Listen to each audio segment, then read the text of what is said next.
Kilo ohm होना चाहिए वहां पर, किलो वाट लिखा हुआ किलो ओम होगा।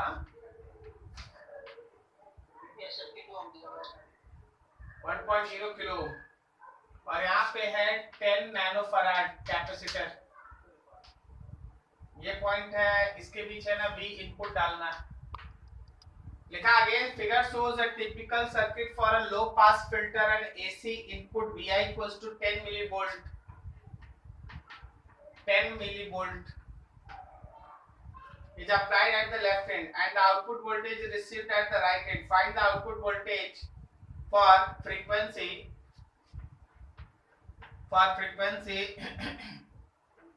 10 kilohertz,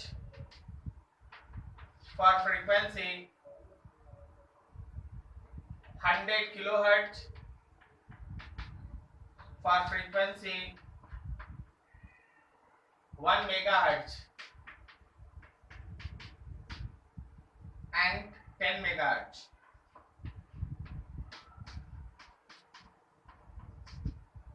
आगे लिखा है, note that as the frequency is increased, the output decreases and hence the name low pass filter.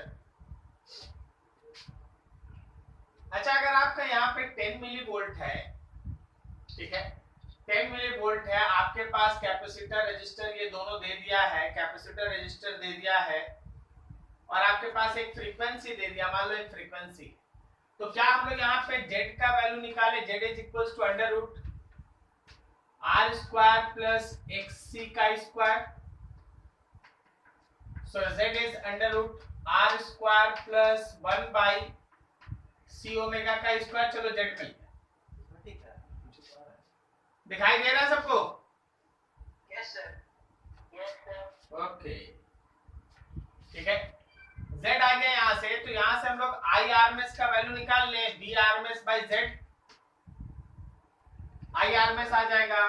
IRMS के बाद अगर हमको इसके अक्रॉस का आउटपुट चाहिए, जैसे क्वेश्चन कह रहा है ना कि यहाँ पे जो है वही आउटपुट वोल्टेज की तरह सर्व करेगा, तो जब हम लोग आउटपुट वोल्टेज निकालेंगे तो क्या हम IRMS को XC से मल्टीप्लाई कर दें?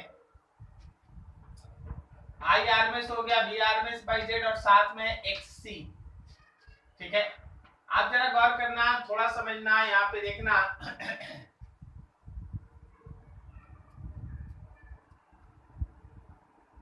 तो यहाँ पे हम लोग के पास हो गया VRMS डिवाइडेड बाई Z की जगह पे under root R square plus 1 by C square omega square, और साथ में XC का मतलब हो गया 1 बाई C ओमेगा।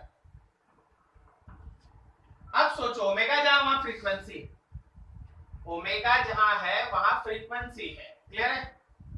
थोड़ा सा सोचिए और समझिए, थोड़ा सा इसको सिंप्लीफाई करते हैं। The output is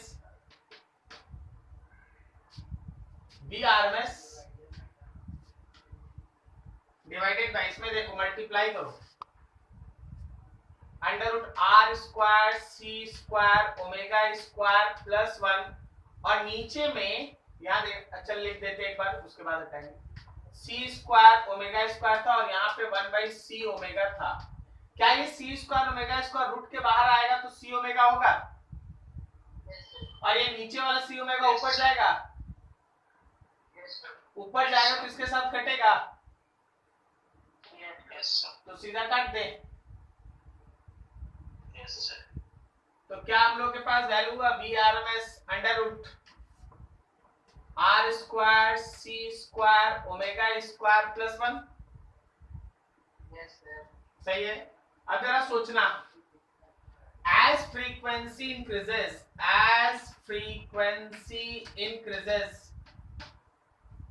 ठीक है, फ्रीक्वेंसी इंक्रीज करेगा, क्या ओमेगा इंक्रीज करेगा? ओमेगा इंक्रीज करेगा तो V आउटपुट डिक्रीज करेगा, बोलो बोलो। इसका मतलब तुमको ज्यादा आउटपुट 1 2 3 4 किस में मिलेगा?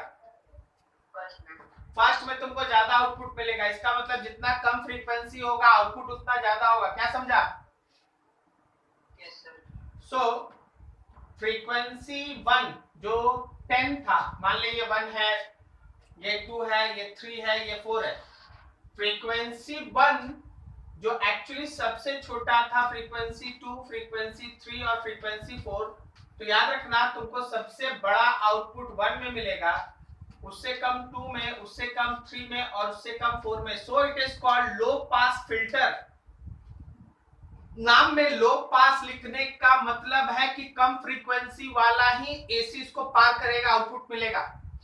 जितना कम फ्रीक्वेंसी एसी का रहेगा आउटपुट उतना ज्यादा होगा। समझे जी उत्कर्ष बाबू? Yes sir. So it is called low pass filter. जितना कम फ्रीक्वेंसी होगा आउटपुट उतना ही ज्यादा मिलेगा। क्लियर है? Yes sir. और जैसे जैसे तुम फ्रीक्वेंसी को बढ़ाते जाएगा आउटपुट घटते जाएगा, आउटपुट डिक्रीजेस, आउटपुट घटेगा। सो it is called low pass filter. So it is called low pass filter. अब आपको अगर ये वैल्यू निकालना पड़ता है, करना क्या है? रजिस्टर, कैपेसिटर, ओमेगा भी तो पता है ना, फ्रीक्वेंसी पता है तो बीआरएमएस 10 मिलीवोल्ट सबका मतलब पुट करके सॉल्व कर लेना। चारों केस में 4 अलग अलग आंसर आएगा। ठीक है जी? Yes sir. नोट करो इसको बढ़िया से। लिखा है electric bulb is design to an electric bulb is designed to consume 55 watt when operated at 110 volt. Power दिया है 55 watt, वोल्टेज दिया है 110 वोल्ट। अगर ऐसा है तो रेजिस्टेंस तो मिल जाएगा ना V स्क्वायर बाई P से।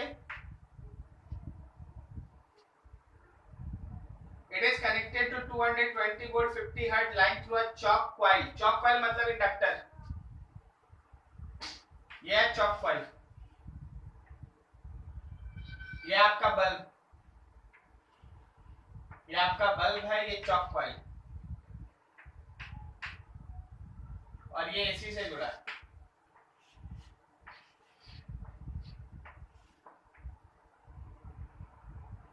बोला है क्या कि यहाँ पे जो हम लोगों के पास एसी है वो है 220 वोल्ट और 50 हर्ट्ज। ठीक है, याद रखना रेजिस्टेंस मिल गया। बोला what should be the inductance of the coil, इसका एल क्या हो इसका एल क्या हो। The bulb will get correct voltage, कि बल्ब को करेक्ट वोल्टेज मिले। मतलब तुमको पता है ना यहाँ 120 मिले, तुमको पता चल गया ना यहाँ 120 हो। अगर यहाँ 220 है, यहाँ 120 है, तो यहाँ कितना हो बोलो? 110 है। हाँ ठीक, 110 बताओ। यहाँ 110 है, यहाँ 220 है, तो यहाँ कितना हो? 110। गलत हो गया, जाओ। यही सब तो सोचना भाई। अच्छा, this is a phasor diagram ना। Yes sir.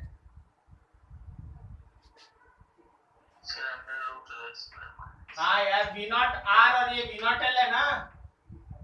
Yes sir. तो जब तुम V नॉट लिखता है तो under root V not R का स्क्वायर और V नॉट L का स्क्वायर।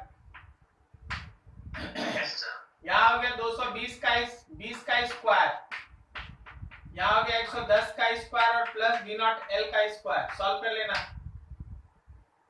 सॉल्व कर लेगा तो V नॉट L मिल जाएगा। तो V नॉट L अगर मिल गया तो तुमको तो एक तरह से यहाँ पे मानो कि V नॉट L मिल गया है तो ठीक है, वोल्टेज आ गया। अब आप समाओ करंट निकाल लीजिए। क्या हम करंट आरएमएस लिख सकते हैं? V RMS by Z। सही है? बस तुम इस I आरएमएस को एक्सेल से मल्टीप्लाई कर देना और जो ऊपर आंसर आया होगा, ऊपर कितना आंसर आया होगा? Under root 220।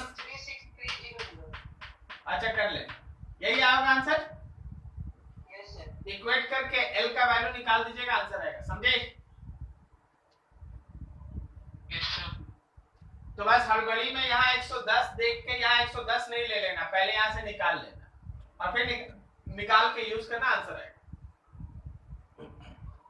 ये सब छोटा छोटा क्वेश्चन लेकिन बढ़िया क्वेश्चन है।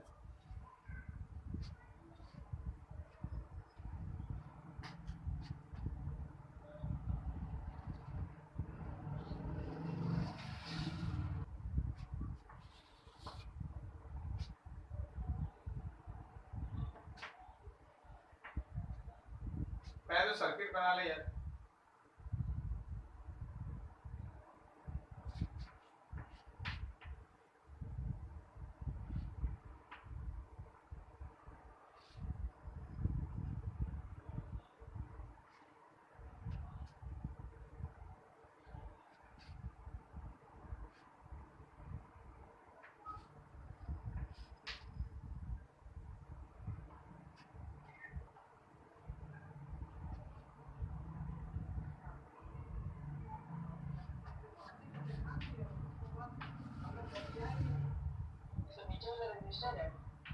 हाँ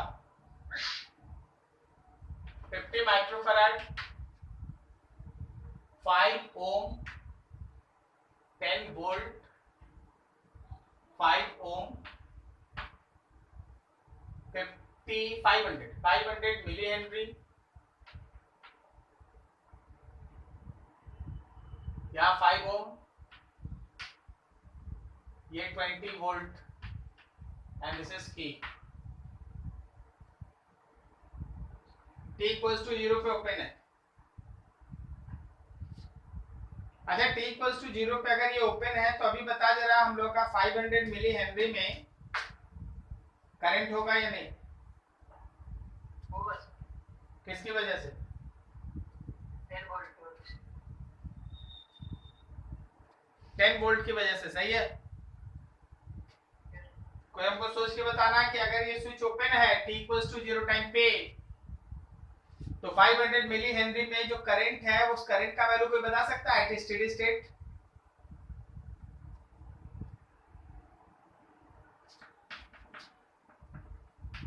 initially at t equals to 0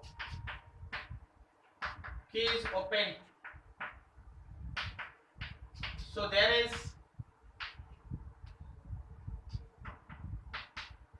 is a small current in inductor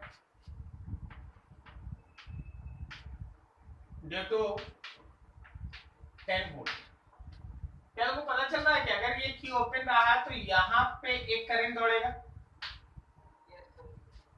yes क्या वो राइट हैंड साइड की तरफ कैपेसिटर तरफ जाएगा?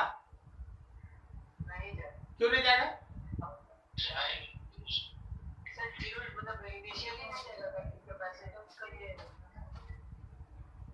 देख भाई t इक्वल्स टू 0 जब ओपन है ना तो उस समय भी एक स्टेडी स्टेट है। वो स्टेडी स्टेट यहाँ के करंट की वजह से है। So capacitor offers infinite resistance and there is no current through this branch. So यहाँ पे करंट उस करंट का वैल्यू होगा simply 10 volt by 10 ohm 1 ampere. 10 volt by 10 ohm बोलेगा सर इसको। अरे भाई स्टेडी स्टेट है तो उस समय इंडक्टर किसकी तरफ बिहेव कर रहा है? Conducting wire. ये शुरू का करंट है। अब सोचना when key is closed and steady state is rest, when key is closed and steady state is rest, ठीक है ना?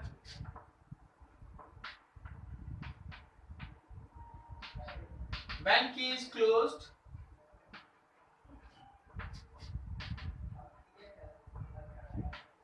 एंड स्टेडी स्टेट रेस्ट, जबकि क्लोज हो जाए स्टेडी स्टेट रीच करे। अब सोचो तो क्या होगा? क्या कैपेसिटर की तरफ कोई करंट जाएगा? नहीं सर नहीं जाएगा। तो इस इंडक्टर के थ्रू है ना दो करंट जाएगा, एक 20 वोल्ट की वजह से और एक 10 वोल्ट की वजह से। क्या बोलता है? यस सर खर्चा उसमें लगा लेंगे तो क्या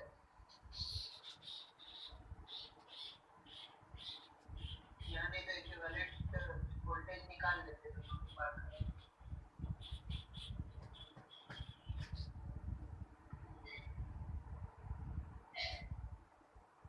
किरचॉफ रूल लगा लेते हैं। सर इक्विवेलेंट निकालने से नहीं होगा।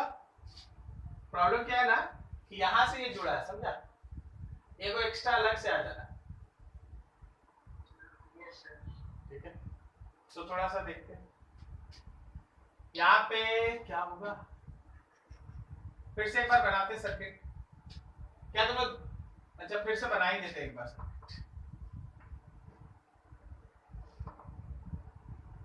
इंडक्टर भूल जाओ।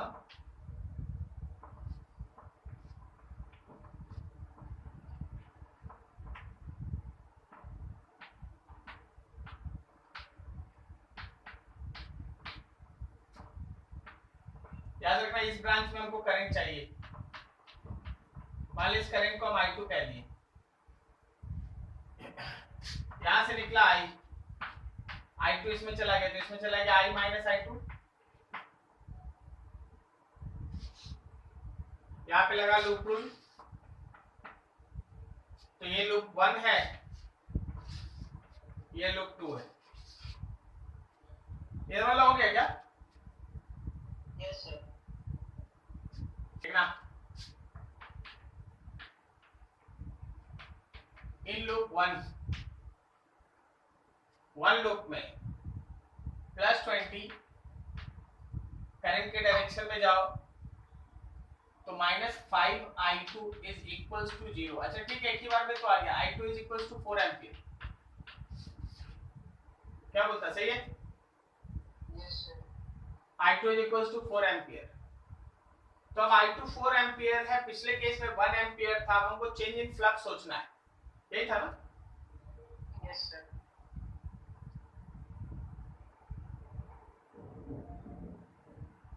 फॉर्मूला क्या है फ्लक्स?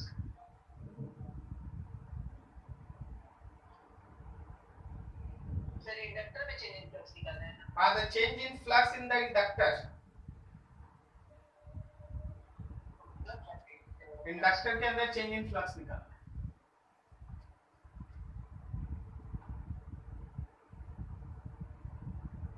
सर तो del I by del T से कर सकते हैं, L से भी निकाल सकते हैं। तो क्या सोच रहे हैं अभी, सोच रहे L दिया हुआ है। NA B फाइनल का मतलब क्या हो गया? Mu naught NI minus mu naught NI, यही है ना? इसमें से म्यू नॉट N कॉमन, यहाँ N और A पहले से है, क्या बोलता है? I final minus I initial. क्या हम इसको लिख सकते हैं? म्यू नॉट N और फिर यहाँ N into L into A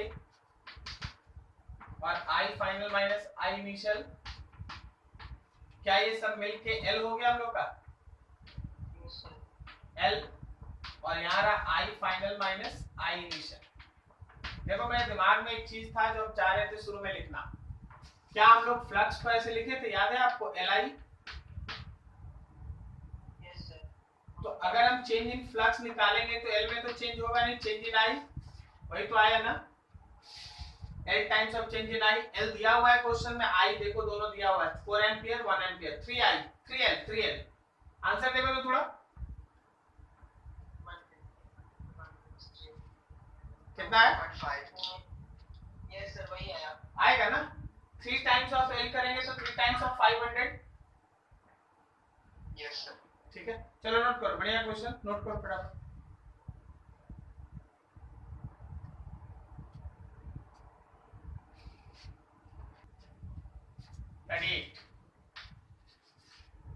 तुम्हारे पास ये कंडक्टिंग लूप है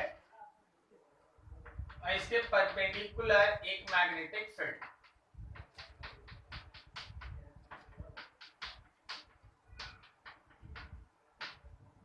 मान लो इसका रेडियस है, तो किसी भी इंस्टेंट पे क्या आप इसका फ्लक्स लिखेंगे? B into number of turns तो छोड़ दो, एरिया, मतलब B into pi r square.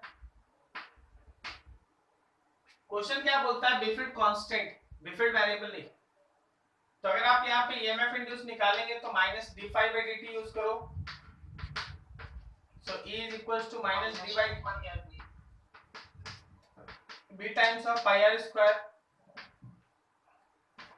C will be equals to minus b pi r square का डिफरेंशिएशन 2r और साथ में लिखा मैंने dr by dt भी। Yes sir. बस वैल्यू पुट करना है, माइनस साइन है तो चलो वो डायरेक्शन बताएगा। बिफिड है हम लोगों का 0.04, पाई का वैल्यू आप जानते हैं 3.14, 2 है, रेडियस का वैल्यू है 2 centimetre, 2 into 10 to the power minus 2 और rate of change of radius है 2 मिलीमीटर, तो 2 into 10 to the power minus 3।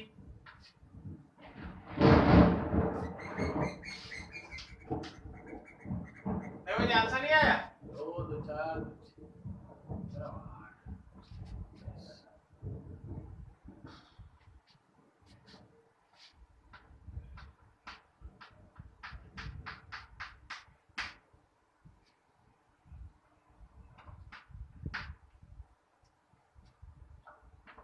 कितना आंसर?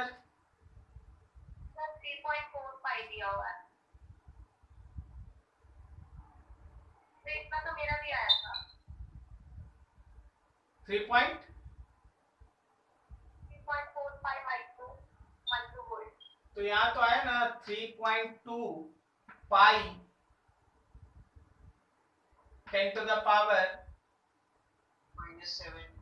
-7 या पाई लगा पॉइंट लगा दिए तो -6 वोल्ट, तो 3.2 पाई माइक्रोवोल्ट तो आएगा।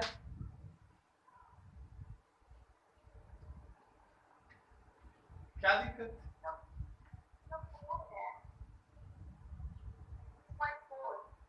देख लेना इसका सॉल्यूशन, पता नहीं कौन तरीके से बनाया, यही आंसर हो, कोई चेंज नहीं हो सकता। ठीक है, कोई चेंज नहीं हो सकता।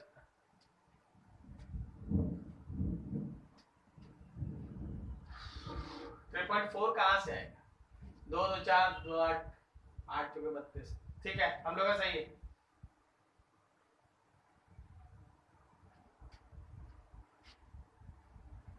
और कुछ? यही सब था। 30 नंबर देखा, initially the switch is in the position 1 for a long time. ठीक है भाई, and then shifted to position 2 at t equals to as shown in figure. Just after closing the switch, the magnitude of current through the capacitor is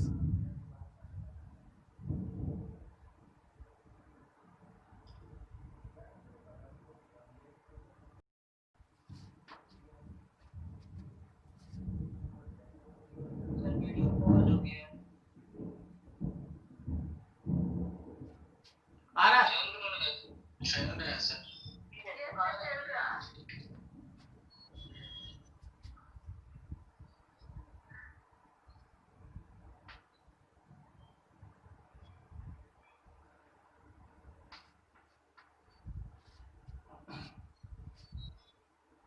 ये 1 है, ये 2 है position, ये यहाँ पे अभी कनेक्टेड। तो हमारे पास है E R, ये L, ये भी R और ये C। बोला क्या है? Initially the switch is in the position 1 for a long time and then shifted to position 2 at t equals to 0 as shown in figure.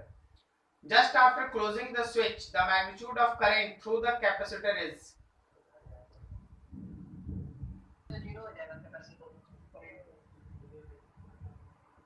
अभी कैपेसिटर में कुछ पूछ ही नहीं रहा है, अभी तुमसे इंडक्टर का है, तो इंडक्टर में तो सीधा सीधा अभी अगर तुम इंडक्टर में करंट लिखेगा तो ऊपर वाले को डिस्चार्जिंग एलसीआर समझ सकते हैं, सेल से हट जाएगा। हाँ, यहाँ पे करंट है I1 और ये I1 का वैल्यू सीधा सीधा E/R।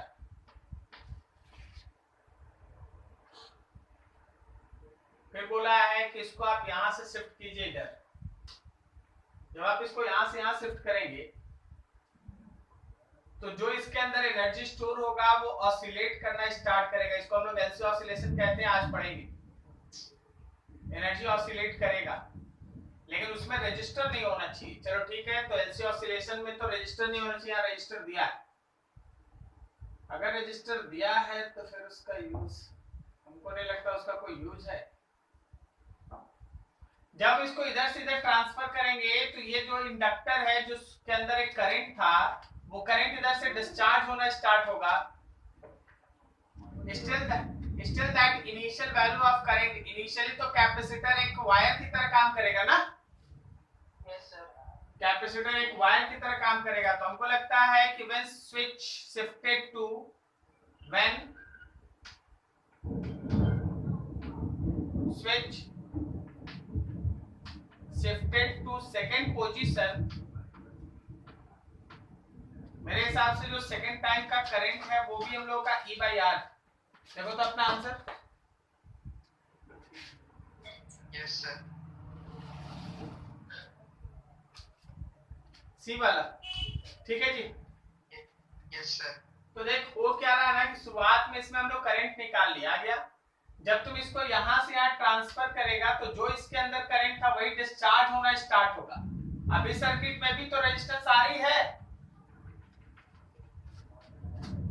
इसलिए जो सेकंड केस का भी करंट है वो भी E by R होगा। Capacitor does not play any role because आपको T इक्वल्स टू 0 पे ही बोला गया है, तो उस समय तो कैपेसिटर एक वायर की तरह काम करेगा ना। Yes sir. स्टेडी स्टेट पे कैपेसिटर ब्रोकन सर्किट की तरह काम करता है, लेकिन initially capacitor does not offer any resistance. सही है। Yes sir. तो बस आप उस R को लीजिए, E by R आंसर होगा। ठीक है, यही था। और कुछ किसी का?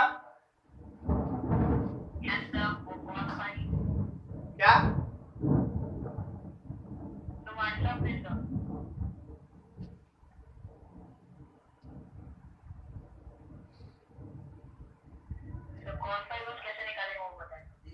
cos फाई अब हम निकालना सिखाएंगे ना।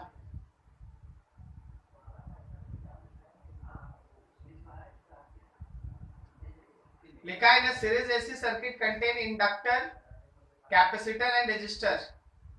ठीक है, और उसका पास 12 वोल्ट का एसी है, 50 हर्ट्ज है ना, उसका मतलब फ्रीक्वेंसी दिया है। Find the energy dissipated in the circuit in 1000 seconds. cos phi का फॉर्मूला बोलो।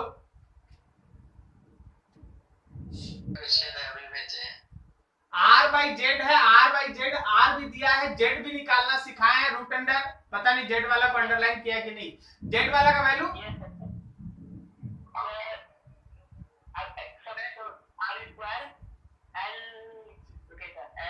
देखो नहीं किया है, अंडरलाइन नहीं किया है एकदम। अंडरलाइन किया है, अंडरलाइन किया है। ठीक ठीक, तो वहां से तुम जेड निकाल लेना, आर बाई जेड कर देना, आंसर आ जाएगा। अब बाकी अपना बना ले। Oh very good.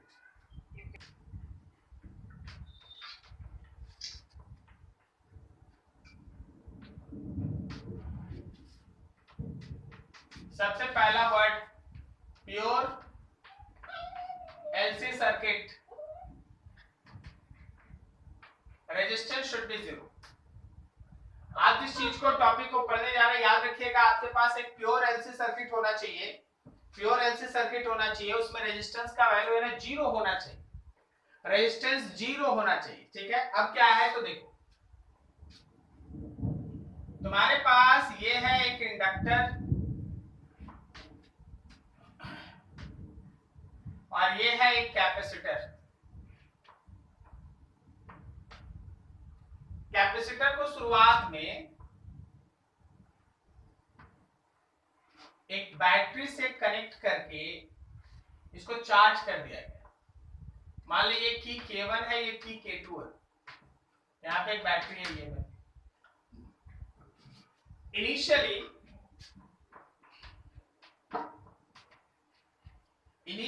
K1 is closed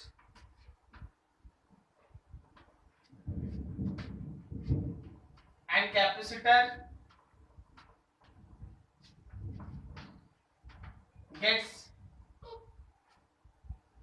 fully charged। Capacitor पूरी तरह से चार्ज हो गया।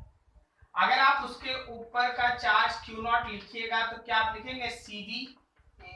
Yes sir. CV ठीक है। अब क्या है कि K1 को आप करो ओपन और K2 को करो close. Now K1 is open and K2 is closed, then capacitor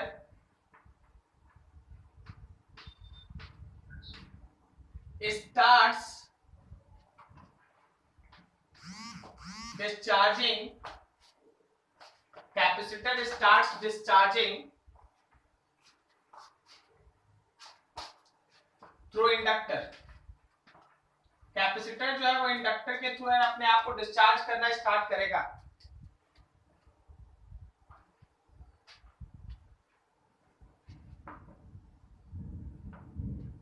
ठीक है, कैपेसिटर अपने आप को इंडक्टर के थ्रू है ना डिस्चार्ज करना स्टार्ट करेगा। अब उसका सर्किट डायग्राम देखो और समझो। यहां पे क्लोज,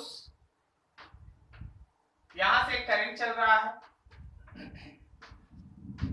याद रखिएगा यहाँ पे चार्ज किसी इंस्टेंट पे plus plus plus minus minus है, यहाँ मान लो किसी इंस्टेंट पे प्लस क्यू है माइनस क्यू है, और ये करंट अपने आप को इंक्रीज कर रहा है। चार्ज बताओ समय के साथ चार्ज इंक्रीज कर रहा है या डिक्रीज कर रहा है? डिक्रीज कर रहा है। और करंट क्या हो रहा है? इंक्रीज कर रहा है। अच्छा, अगर करंट इंक्रीज कर रहा है तो यहाँ एक ईएमएफ डेवलप होगा, प्लस ऊपर माइनस नीचे। ठीक है, तो आपके पास सर्किट कुछ ऐसा चल रहा है, ध्यान दीजिए।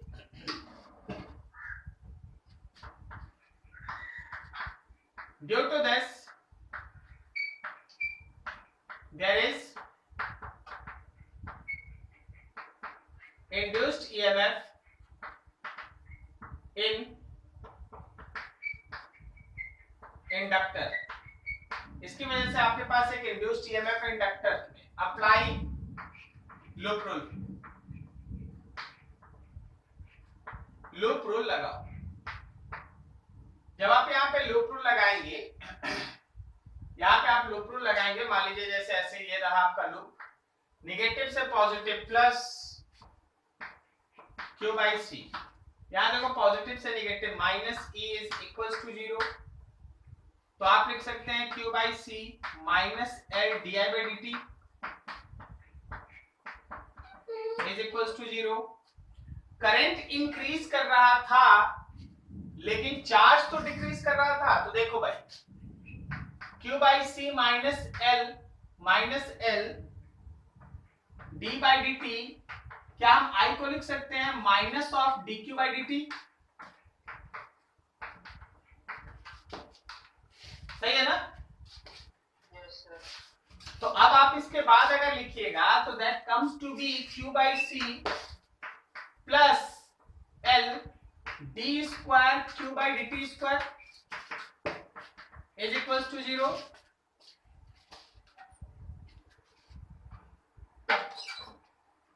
ठीक है, अब यहां देखो ध्यान से, ये आपके पास एक इक्वेशन रहा, हम इसको इस फॉर्मेट में लिखना चाहते हैं, D square Q by D T square plus Q by L C is equals to 0। This is equation 1। देखो सही है?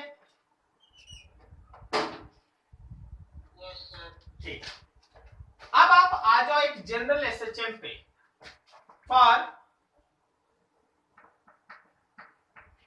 Mechanical SHM, simple harmonic motion SHM. देख भाई यहाँ पे एक वर्ड है ऑसिलेशन, समझा? मैकेनिकल एसएचएम में तुम लोग क्या पढ़ा था? Acceleration is equals to minus omega square X, याद आया? क्या हम इसको लिख सकते हैं 0?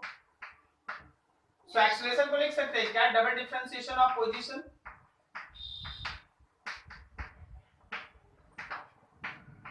बोलो सही है? अब आपके सामने जो दोनों इक्वेशन है, इक्वेशन 1 और इक्वेशन 2, जस्ट कंपेयर दैट। एक मैकेनिकल एसएचएम, एक जनरल एसएचएम जो आप 11 में पढ़ाई करके रखे, उसमें क्या होता था ना कि डिस्प्लेसमेंट मीन पोजीशन से आगे पीछे बॉडी जब करता था तो उसका डिस्प्लेसमेंट वैरी करता था, एक्स वैरी करता था। जब आप किसी फुली चार्ज कैपेसिटर को इंडक्टर के साथ जोड़ दीजिएगा तो यहां वही वेरिएशन जो एसएचएम में डिस्प्लेसमेंट दिखाता था, यहां चार्ज दिखाएगा। समझा? Yes sir. जो जनरल एसएचएम में डिस्प्लेसमेंट दिखाता था, जीरो होता था, प्लस में मैक्सिमम होता था, फिर जीरो होता था, फिर माइनस में मैक्सिमम होता था, फिर जीरो होता था, and so on so on so on, वही सारा काम यहाँ पे चार्ज दिखाता है ऑन कैपेसिटर। ठीक है सर, कैसे दिखाता है जरा देखो, हम समझाते हैं। मान ले शुरू में है मैक्सिमम, उसके बाद ये घटते घटते जीरो होगा, फिर ये होगा प्लस, फिर ये घटते घटते जीरो होगा, फिर ऊपर वाला होगा प्लस, फिर जीरो होगा, फिर नीचे वाला होगा प्लस, फिर जीरो होगा, फिर ऊपर वाला plus, and so on so. तो जैसे ही आप इक्वेशन 1 और 2 को कंपेयर करेंगे, आपको ये पता चलेगा कि जनरल एसएचएम में जैसे डिस्प्लेसमेंट अपना वेरिएशन शो करता है, जब हम किसी फुली चार्ज कैपेसिटर को प्योर एलसी सर्किट में जोड़ देते हैं, तो याद रखिएगा कि कैपेसिटर का चार्ज उसी similar type of variation show करता है। सो it is called LC oscillation. यहां ऑसिलेट कौन कर रहा है? चार्ज। चार्ज चार्ज ऑसिलेट कर रहा है, मैक्सिमम जीरो, फिर मिनिमम, फिर जीरो, फिर maximum, and so on so on. ठीक है, यहां तक नोट करो, कुछ स्टेटमेंट लिखाना, फिर और आगे बढ़ेंगे। इसमें बहुत कुछ है, पहले यहां तक पढ़िए, फटाफट कीजिए, बहुत बड़ा चीज है ये।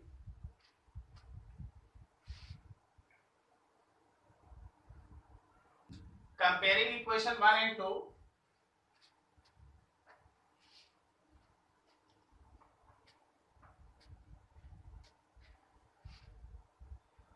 we find that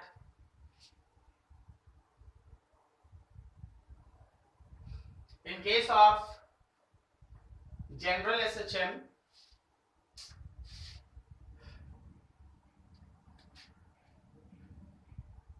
सुनाई दे रहा था?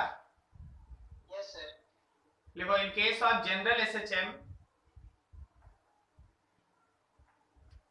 the type of oscillation shown by displacement, the type of oscillation shown by displacement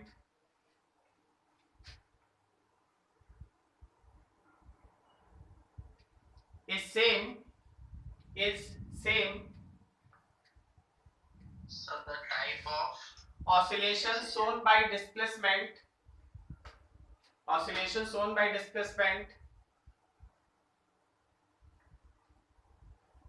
is same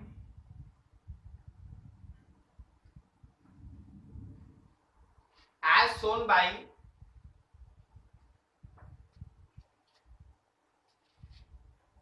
charge present on capacitor, as shown by charge present on capacitor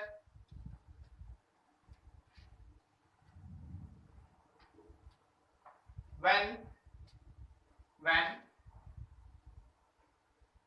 any charged capacitor is connected with inductor, when any charged capacitor is connected with inductor,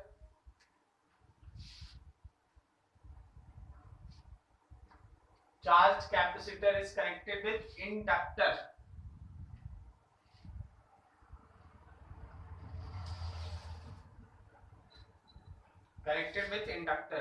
ठीक है। So in case of pure LC circuit,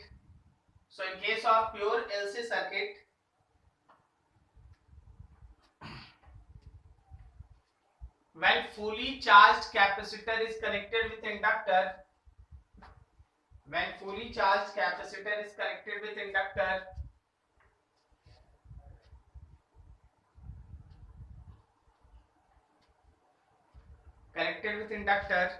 then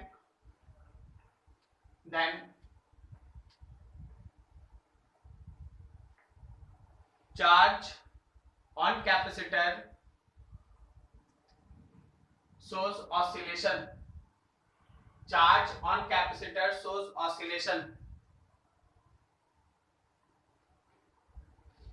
called LC oscillation,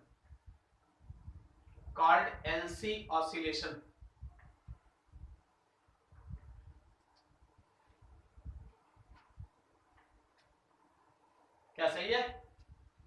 yes sir. Yes sir. इसके बाद मुझे class है क्या? वाला form का energy था Q not square by 2C cos square omega t, और मैग्नेटिक वाला एनर्जी था 1/2L I नॉट स्क्वायर और साइन स्क्वायर ओमेगा t। करो क्या, I नॉट को चेंज करो, so it is equals to Q not square by 2C cos square omega t plus half L I not के जगह Q not omega, तो हो गया ये Q नॉट स्क्वायर और ओमेगा स्क्वायर और साथ में sign square omega t। So this will be equals to Q naught square by 2C cos square omega t plus half L Q naught square, और यहाँ ओमेगा स्क्वायर की जगह पे LC लिख सकते हैं नीचे, बोलो बोलो। Yes sir. L और L कटा, जरा देख दोनों में Q naught square by 2C है, तो यहाँ पे है cos स्क्वायर ओमेगा टी और वहां पे है sign square omega T. cos square omega T sign square omega T 1 हो गया भाई। तो आपका टोटल एनर्जी किसी भी इंस्टेंट पे अगर आप गौर से देखेंगे तो ये उतना ही है जितना कि शुरू में कैपेसिटर को आप चार्ज करते समय एनर्जी दिए थे। क्या सही है? कैपेसिटर जब शुरू में चार्ज हुआ था तो उसका चार्ज था Q नॉट, तो क्या उसका total energy Q not square by 2C था? तो किसी भी इंस्टेंट पे कुछ एनर्जी इंडक्टर में, कुछ एनर्जी कैपेसिटर के अंदर रहेगा, लेकिन दोनों का सम हमेशा उतना ही होगा जितना कि शुरू में एनर्जी था। सही है? ठीक है, it is a conserve quantity. तो अभी आपके पास वेरिएशन को थोड़ा एक बार और आप क्लियरली समझने का कोशिश करें। फिर से हम उस ग्राफ को बना रहे हैं, चीज खत्म है, समझिए। देखो, चार्ज जो कैपेसिटर में था वो कॉस था, जो तुमको ये बताता है 0 टाइम T/4, T/2, 3T/4 और T। ये तुमको बताता है कि शुरुआत में कैपेसिटर के ऊपर चार्ज था मैक्सिमम। तो याद रखना कि उस समय सर्किट में करंट था 0। फिर जब कैपेसिटर पे चार्ज घट के 0 हुआ तो सर्किट में करंट बढ़ के मैक्सिमम हुआ। समझे? ये थोड़ा गलत बन गया ना, ये थोड़ा गलत बन गया है। नीचे जाएगा। हाँ, नीचे जाएगा।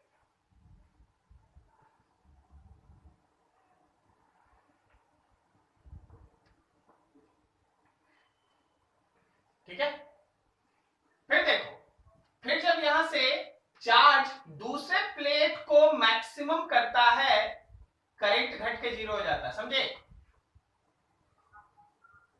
अभी इसका यहां पहुंचने का मतलब क्या है कि पहले अगर ऊपर वाला प्लेट पॉजिटिव था तो अब यहां पहुंचने का मतलब है कि नीचे वाला प्लेट पॉजिटिव है। समझे? Yes sir. और फिर उसके बाद ये साइकिल रिपीट होता है और वापस है ना उल्टे डायरेक्शन में फ्लो होकर वापस चीज पहुंचता है। जब हम लोग इसी का एनर्जी कंटेंट देखते हैं, इसी का एनर्जी कंटेंट जब हम लोग डिस्कस करते हैं, तो जो कैपेसिटर के अंदर एनर्जी था वो तो चार्ज के हिसाब से चलेगा। जब चार्ज मैक्सिमम तो energy in the form of electric field capacitor में मैक्सिमम। चार्ज घटा, ये घटा, लेकिन अब एनर्जी थोड़ी ना निगेटिव हो सकता है, इसलिए ये वेरिएशन ऐसा है।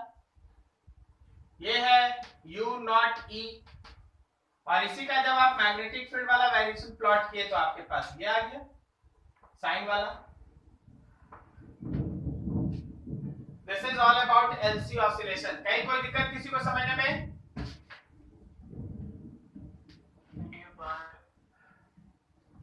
हाँ जी, इधर पूरा मौसम खराब चल रहा है, बहुत ज्यादा बाहर बादल उधर गरज रहा है। सुनाई दे रहा अभी? Yes sir.